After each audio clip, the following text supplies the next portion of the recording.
What's going on, Mutha Truckers? Welcome to Mutha Trucker News. Email us on muthatruckernews@gmail.com.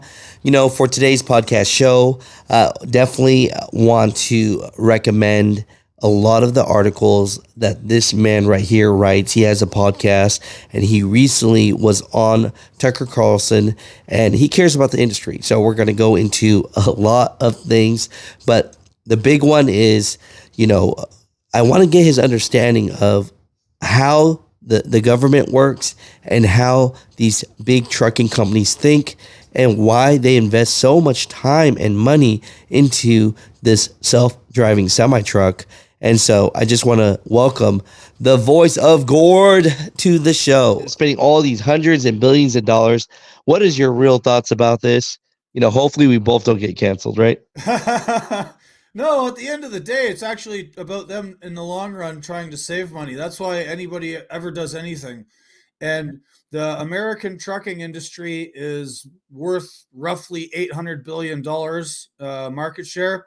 And paying drivers is probably 25% or more of that. So that's $200 billion bag they're trying to come and get. At the end of the day, they would like to replace us. I mean, that's just all there is to it. And the first company that gets there and gets a viable autonomous system out on the road and then proves that it can operate safely, those guys are going to make a F load of money. The current, I think it's Sue Lawless now, right? Because Robin Hutchinson, resigned for whatever reasons. Why is nobody a truck driver that heads the FMCSA, right? So tell me that if there's a job out there, right? That's because of politics. Because in the realm of politics, and in the realm of what the dissident thinker Curtis Yarvin calls the cathedral, you have various elite class members who are all sort of related to each other, and like it's sort of the old school term of nepotism, right? Like it doesn't matter what you're actually qualified for. What matters is that you know someone who knows someone, and you're all in the same group of sort of technocrats and supposed experts, but like basically it's your connection to the government and your connection to various organizations within it, which will determine where you get placed. It's not about what you know anymore. That's not how the government works.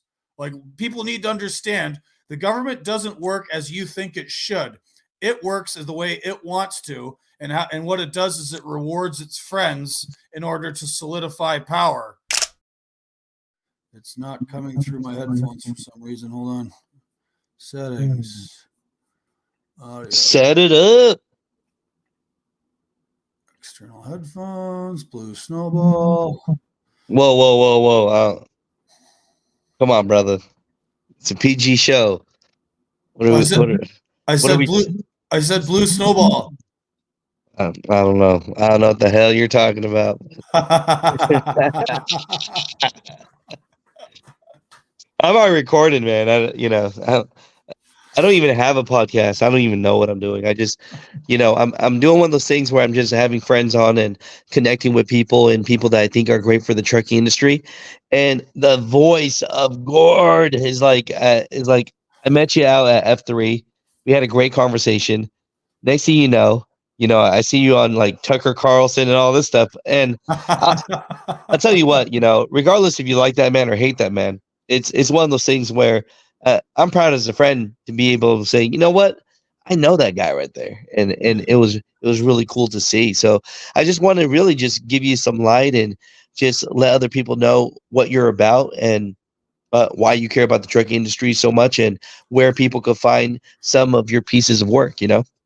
Well, thanks, Alex, and it was a real pleasure meeting you at F3. That was a great party. Shout out to Craig Fuller and Freightwaves.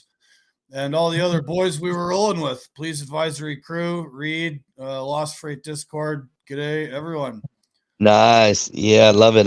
Yeah. So, bring us back a little bit. I mean, why are you so passionate about this trucking industry?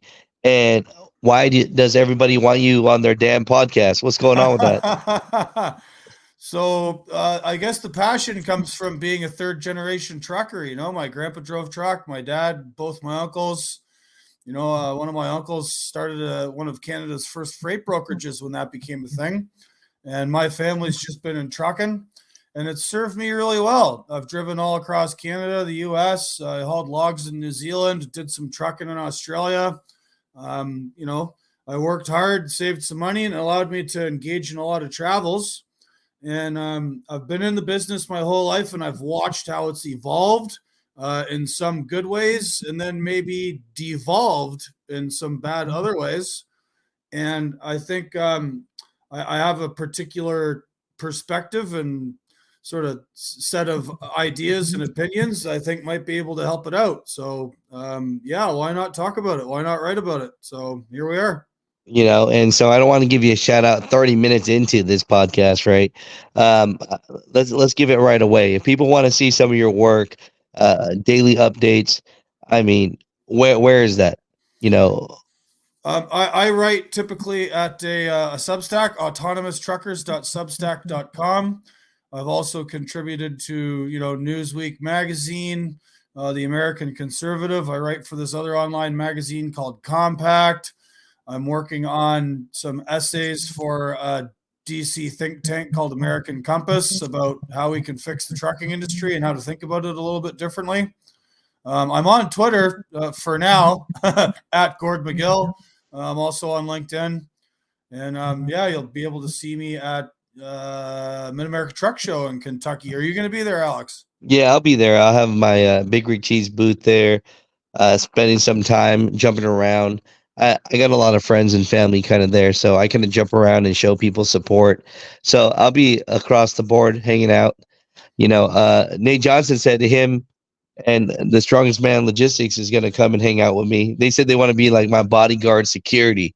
They want to make fun of that, right? It's like, I'm like, bodyguard. No one gives a crap about me. So it'd be funny just because, how tall in stature these men are, so that'd be funny if we played some game like that. So what are you doing at Matt's? Are you going to have a booth there? Where you at? Can they find you? So I don't have a booth. You'll be able to find me in the program. Matt's reached out to me as a media partner, so I'm going to be having a little essay in Matt's program. So I'll be discussing a couple of issues. I'm probably going to write an essay for them on driver retention and on various studies that have been done by so many wonderful academics looking into the trucking business. One of the things I do on my show, Voice of Gord, I have a podcast as well, is there's a lot of academic work out there. There's been a lot of people who've studied the trucking business, but unfortunately, their studies and statistics haven't necessarily penetrated the trucking zeitgeist. So I like to try and promote that stuff. So I'll probably write a little bit on that for Matt's program. I'll be rolling just with the boys, probably Justin Martin, Super Trucker, Reed, all the police advisory crew. There's an old fella who's kind of all over the internet with pictures of his custom-made hats and food selfies and truck selfies all across America. His name is Kevin Kenneth Kanke. He's just a crazy... What a name, Kevin. What up? Say that one more time. Kevin Kenneth Kanke. He texts me. I was like, I didn't want to make the joke. I didn't want to make the joke, but you went there. No. So it sounds like there's going to be a lot of fun people there. And so, I definitely do recommend for people that are in the truck industry, especially owner ops and carriers and such, to go over there because it's kind of like the trucker show, right? And so I think that's great.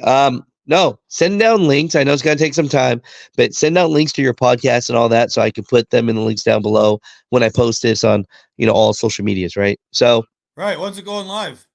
I don't know. I'll just probably post it after the, was it 9:41? So no one's watching anything now, probably like 12 or something. I'll post it. That'd be fun. Right. Yeah. No, you know what I mean? I'll get you an email. I appreciate having the chat. No, of course. Now here's the thing, right? People are looking at the name, Autonomous Truckers. It's like, wait a minute. Does this guy support self-driving semi-trucks? What the hell is this about? Do you get that sometimes by that name? No, or the name, if you look at it, it's actually a play on the word autonomous trucks. And if you think about it, autonomous truckers, that means you as a driver should have more autonomy. but it's a little bit of wordplay with autonomous trucks to get people thinking about it. And I do write and podcast about autonomous trucks. I've spoken with people in that industry, and myself and this fellow from Syracuse University named James Year. I've been doing a lot of work investigating the rollout of this technology and what it all means. I work with a guy named Will Cook from an organization called America Without Drivers, who also has been doing a lot of work raising awareness about this technology. So yeah, no, I'm not promoting it. I'm just looking into it. Okay. Gotcha. And I'm just giving you jazz. I mean, I read the name. I'm just thinking as somebody that is going to watch this to be like, what the heck is this about? So, let's get into some heavy hitters, right? Why the heck are big companies? Why the heck are big associations? Why are they spending so much money in this technology of self-driving trucks? Doesn't the simple answer sound like just pay your drivers more? You know what I mean? Instead of spending all these hundreds and billions of dollars. What is your real thoughts about this? Hopefully we both don't get canceled, right? No, at the end of the day, it's actually about them in the long run trying to save money. That's why anybody ever does anything. And the American trucking industry is worth roughly $800 billion market share. And paying drivers is probably 25% or more of that. So that's $200 billion bag they're trying to come and get. At the end of the day, they would like to replace us. I mean, that's just all there is to it. And the first company that gets there and gets a viable autonomous system out on the road and then proves that it can operate safely, those guys are going to make a F load of money. And that's it. When you boil it all down to it, that's it. They want drivers' wages gone. That's it. And it always like tears me up when I talk to some of these companies and they say, man, their PR, their social media is like, we love our truck drivers. We care about our truck drivers. Oh yeah. And we're partnering up with this company that does self-driving trucks. What the heck is up with that, right? It's lies and obfuscation. And if you look at what's happened to the trucking industry over the last 30, 40 years with the imposition of tracking technology, various things that are supposed to driver assist. If you talk to most old school drivers that have been around a long time, we don't find it very helpful, and it's not assisting us with anything. What they're doing is on the slope between drivers driving trucks and computers driving trucks. In that period, they're actually doing things to take more and more of our agency away because they don't trust humans anymore. There's like a weird transhumanist ideology that underlays all of this, as long as the fact that they want to get that bag. They want that 200 billion rather than giving it to us. And there's a tendency amongst tech people to trust tech more than people, right? And my project is to say, actually, people are pretty good at things, and if you invest in them and you develop trust with them, instead of just like finding as they say in the business, steering wheel holders and trying to like sweep the maybe people that shouldn't be in the trucking business have been swept into it a lot over the years because they're trying to like grind down wages and make things easier for them. And then they don't consider the sort of consequences of that, right? So like we have problems with accidents and really high insurance claims and nuclear verdicts. Well, that's sort of downstream of large carriers taking money from the government to finance their CDL mills, which then brings a lot of people in the business. Maybe some people shouldn't be there. And then that causes more problems. And then the tech bros come along and say, well, we can just solve all of this by having robots drive the trucks.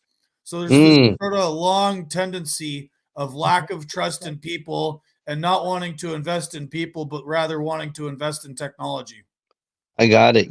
When I talk to somebody that doesn't care about trucking at all, and we have this debate right here, right?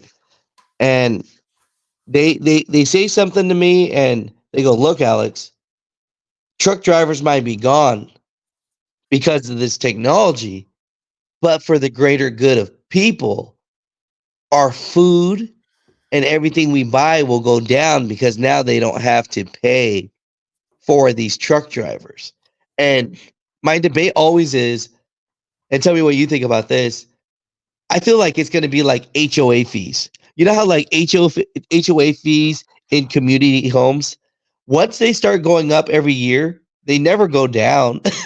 Right. So what's happened is that, yeah, they might be able to, make things like marginally cheaper, but that remains to be seen because, if you look at the marketing copy of the autonomous companies and like companies like Aurora have come out and said this. Right. You buy the package, the Aurora driver, and install it in a truck, and then you pay us a subscription fee. Right. So to like rub salt in the wound, not only are truck drivers going to be replaced by robots, the people that own the robots are going to parasitize themselves onto their customers and make sure that they keep getting money from them in the form of subscription fees. So so it's just now you're paying the robot, and so it's still going to cost you something. I do talk to the other side sometimes, right? And they go, "Look, Alex, you don't understand. Working with truck drivers is just so difficult. There are great truck drivers, but man, some of them just don't want to work. And because of that, we want to get, if we had autonomous trucks, that would be better, right? I've actually had, and I'm not going to call out names, but I've actually had a lot of big companies in logistics tell me, look, we're not going that route. We're just using their technology because if we have inexperienced drivers or good drivers and that technology can see 2 miles down the road, wouldn't that be a good thing? And so I go, I wonder, is there some safety involved? But the bottom line, and you truly feel this, is, hey, if they could save $200 billion from that market share, they will. It's simple as that. That's part of it. And the safety thing is funny. There's statistics, like obviously accidents do happen. People Right. are people. We all make mistakes. That's kind of Right. unavoidable.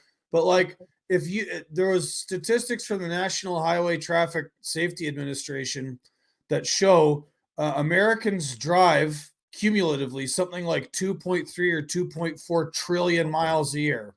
And when you factor in the accidents, like it's something like 4 nines past the decimal point. Of those 2.3 trillion miles, 99.9999 of them are perfectly safe and without incident. So this technology has to get itself better than 4 decimal points of nines. Like people are actually pretty good drivers. It's just a matter of like this industry is incentivized to treat all drivers the same, as if the better guys don't deserve better treatment. And then the government also gives mega carriers and CDL mills money for training. And then that incentivizes sweeping people off the street into the trucking business who might be those drivers that like maybe don't put the best foot forward, aren't like putting down the high miles, maybe not quite as hardworking as other drivers, maybe not quite as safe. When you always have a constant cycle of new people coming in, like newer, less experienced drivers get in more of the accidents. What can we do to reduce retention or increase retention, I say, and reduce churn? Well, that means respecting the older guys that are good, paying them more, fixing various other problems with the industry, but they don't do that because it's easier to just get money from the government to pay for their truck driving schools. I mean, at the end of the day, yeah, it's always money. They get free money from the government, and then the investors want to save $200 billion in salaries. It's always about money.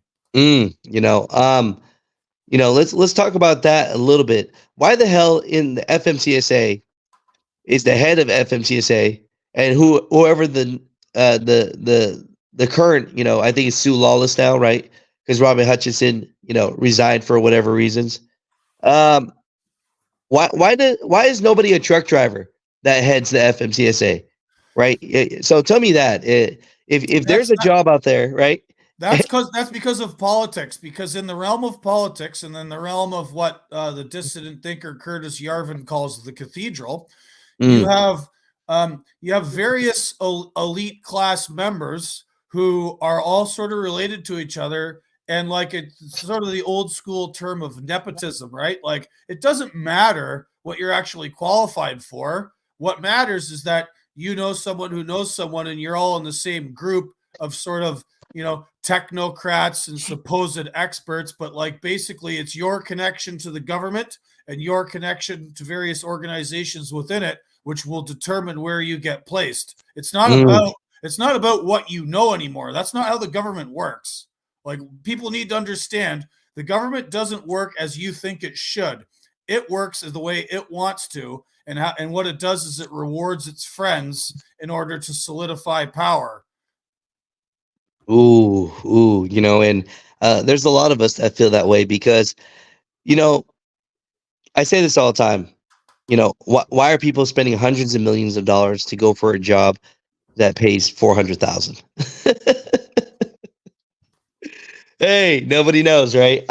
Let's switch this up. I have so much fun talking to you. I'm glad that we could just have these conversations because you and I mean, we breed this. We don't even have to. We could freestyle this all day. You know, let's talk about for a second, like, what are you most passionate about, like, right now? What are you talking to people about right now the most? And you need people to understand, right?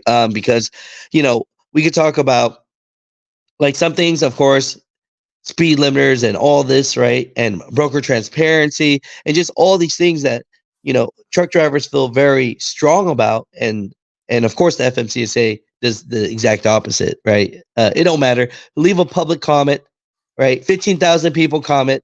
We don't want this. You know what?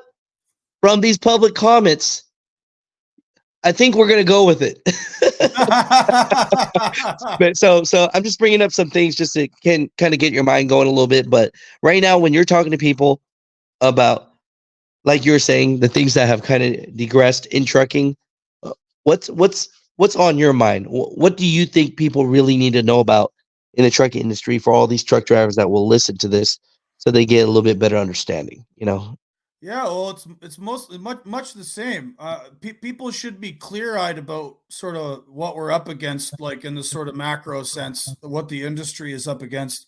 Now, that might seem a little bit like doom or bad vibes, but like, it's better to be informed and sort of understand what's actually going on, and then you can sort of adjust accordingly. But like, guys who are on the road that are dealing with all of this stuff day to day, trucking's a hard enough job as it is without the sort of impositions of the people who run the industry and the people who regulate it. And so I still want people to like think positively about it. I run into some guys who ask me, like, what should I do? Should I just get out of the business? And I don't necessarily have an answer, but like, a sort of practical guide if you want to stay in the trucking business as we sort of face all these technological changes is get specialized and get good at it, right? The government's probably not going to trust autonomous trucks to do hazardous materials. It's probably not going to do big moves, oversize, anything that like requires lots of coordination. It's probably not going to do bush stuff. So if you're into like hauling logs or moving oil rigs or working off road, you're probably good for a little while. And that stuff typically pays more anyway. So, if you want to stay in the trucking business, just, be clear-eyed about what we're facing and, get good at it. Just be good at it. Be like, put your best foot forward every day and, balance what we know is coming with what you can do and provide to your employer and your customers, just as being a great driver. No, I appreciate that. That's great. In your mind, not to put you on the spot, but do you think, because truckers, as owner ops, I recently interviewed a guy with 39 years experience, and he just truly thinks that, the days of getting direct customers is just pretty much harder and harder and almost gone because the freight brokerage world almost has such a hold now on the industry that it's hard to do anything without them, and they're taking so much of the the the money. But as we know, there's so many brokerages that are going bankrupt right now and out of business in the last year, right? So what are your thoughts about that? Are the freight brokers taking a lot, or is it just some bad actors? What's going Um, on? well, freight brokerages can be necessary. Like people sometimes it pays to have specialized knowledge, and that's what a lot of like a good freight broker will bring to the table. I think like if we zoom out, the growth of the freight broker industry is sort of downstream of the sort of digital intermediation of everything in life, like the apps. Everything is an app, everything is online. And truckers, as much as like we can also benefit from that in certain ways. Um, if you're a company and you just want stuff to move, and it's very easy to just like log onto your computer, you find a freight broker, you just like send them the info and they handle all that for you. It's just very simple for them.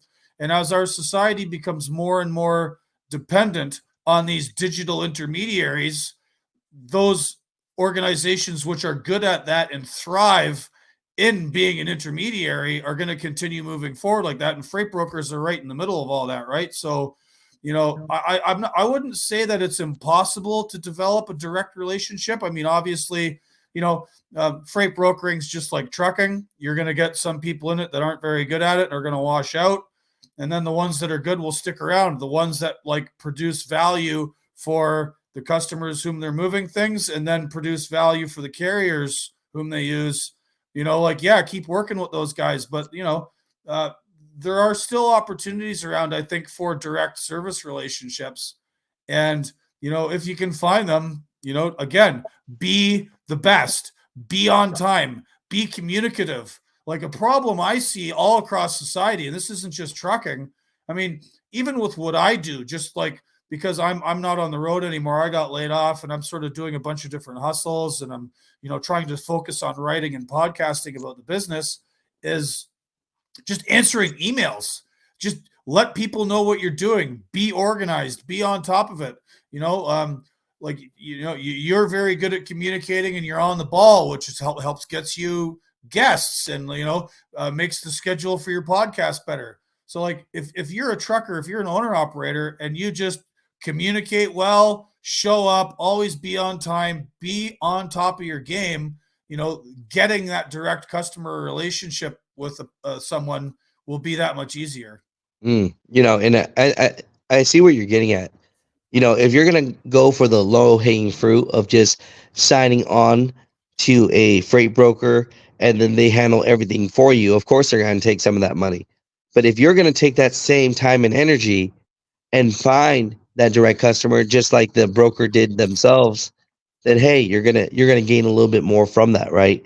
And so I appreciate that. So the last thing I want to talk about here is why the hell did Tucker Carlson want you on? This truck driver that just talks crap about his when I say crap I mean like you and I uh, we can be opinionated about things we feel are strong. And Sure, so many such cases. and so you know what was of interest that he wanted the world to know, and he felt that you had the answers. What was that about? So, in my writings, I've also dabbled in a little bit of politics. I'm originally from Canada. I was a supporter of the Freedom Convoy a couple of years ago. I went to Ottawa and took part in it, and I've been writing about it ever since. And the Freedom Convoy still rolls on. There's still people being punished in Canada for it. There's a lot of lawfare, a lot of ongoing court cases. And I came to find out about these four guys in Alberta that got picked up at this protest site and had all these sort of ridiculous charges thrown at them. And it seemed like the Canadian media, there was a code of silence about this case. Nobody was talking about it whatsoever. So I started investigating it. I started podcasting, having interviews with people involved. I gained the trust of these men. They started calling me from prison.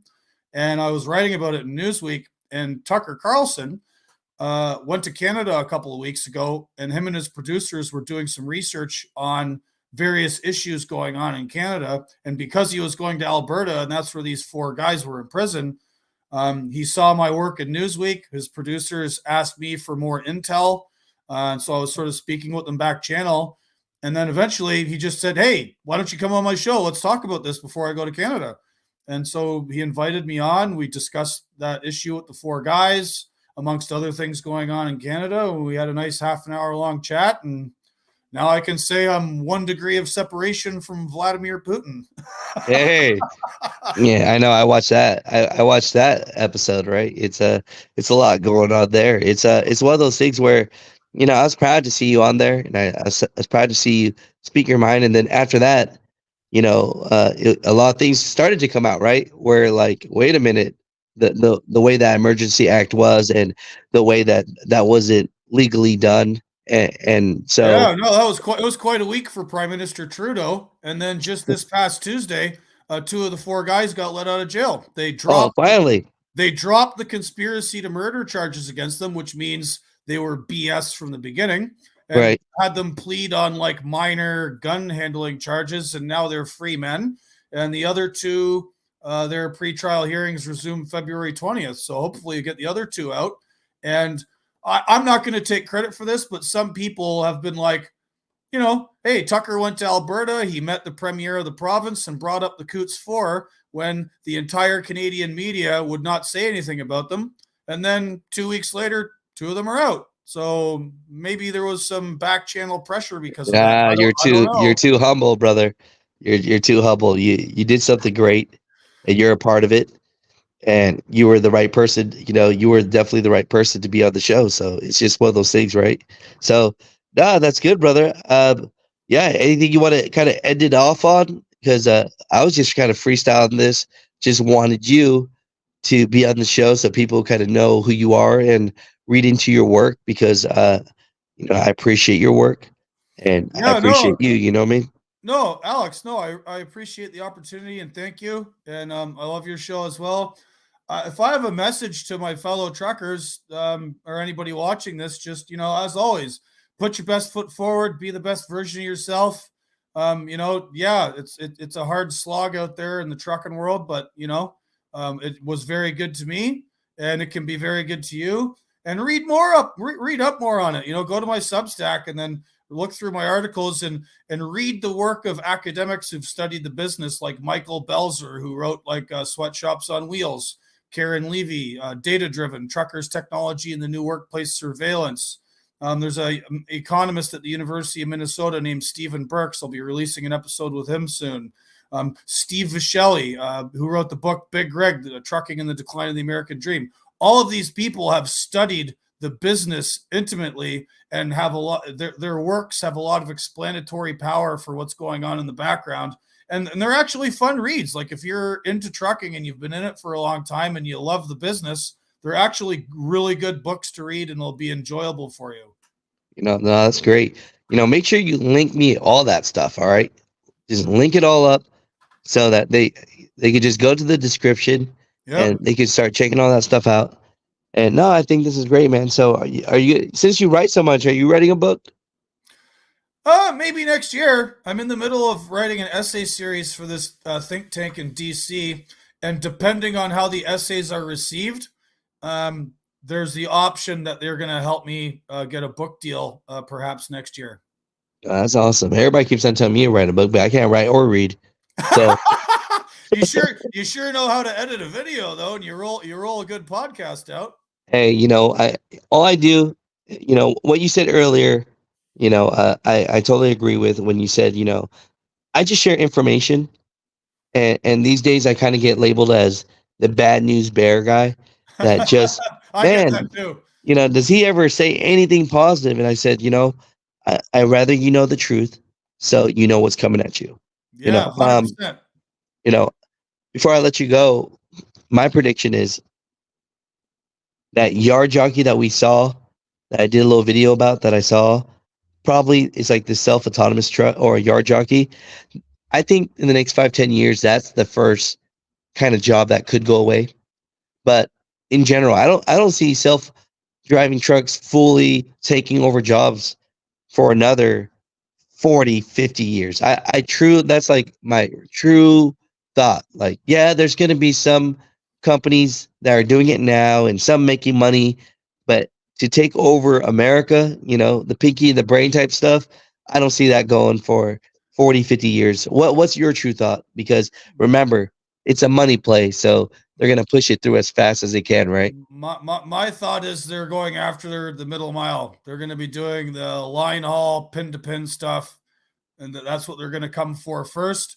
What happens after that, I'm not sure. I'm going to engage in some epistemic modesty.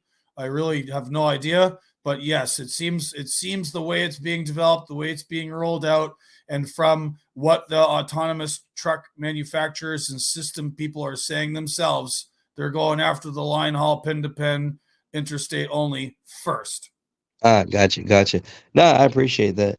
You mind if I use some of I want to put one picture of you and Tucker, you know, together. I thought that Yeah, was no, such a go neat, for it. Go you for it.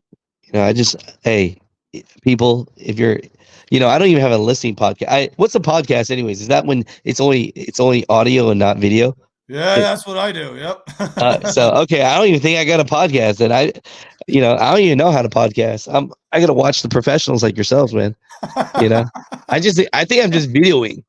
But I just wanted to ask you that because I didn't want to like take your work. You don't know Voice of Gord. He got like 20 people behind him, producers, everything, Oh, lawyers. I got nothing. I'm a one-man operation. Yeah, really. Yep. Because then that's why we get along. I just use my cell phone. That's it. I got a laptop and a phone. That's me. That's my entire thing. That's You it. know, you know what? I kind of push people to, and I say that because, when people see all the amazing work you're doing, it's like, man, how's it possible he's doing this without, a team of 20? And I think you just got to keep on showing up to bat. And when you do that, it's kind of like, man, things can happen when people just, like you said, you build trust with people, right? So that's good, man. I love it.